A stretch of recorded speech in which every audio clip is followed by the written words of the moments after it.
Subscribe to our YouTube channel and press the bell icon to get the latest updates. Congress नेता दिग्विजय सिंह ने आज भोपाल में online press conference की। इस दौरान उन्होंने कांग्रेस छोड़कर गए ज्योतिरादित्य सिंधिया को चेताया उनको कि बीजेपी में मान सम्मान और जिम्मेदारी वैसी नहीं मिलेगी जैसा कांग्रेस में मिलती आई है। दिग्विजय ने कहा कि सिंधिया उनके बेटे के समान है। उनके पार्टी छोड़ने से उनको दुख हुआ है, मगर दुख इस बात पर ज़्यादा हुआ कि वो उस पार्टी में शामिल हो गए जिस पार्टी के लोगों ने उनको चुनाव में हराया। शायद उनको पीएम मोदी के मंत्रिमंडल में शामिल होने की जल्दबाजी थी।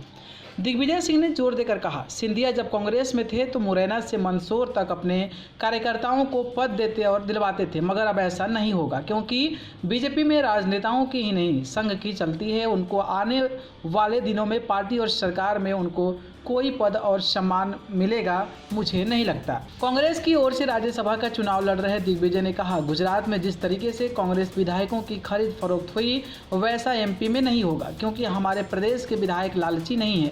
जितने लालची थे वो राज्यसभा चुनाव से पहले ही बीजेपी में चले गए हैं।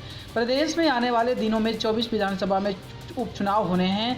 दिग्विजय सिंह ने कहा कि पार्टी इन चुनावों के लिए अच्छी तैयारी कर रही है। हम इन चुनाव में जाकर यही कहेंगे कि लोकतंत्र को बचाने के लिए इन लालची लोगों को चुनाव में हराया जाए।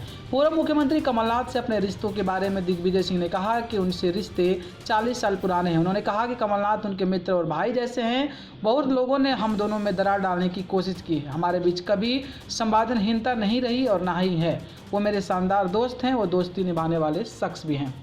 न्यूज़ रूम से न्यूज़ लाइव की report. Subscribe to our YouTube channel and press the bell icon to get the latest updates.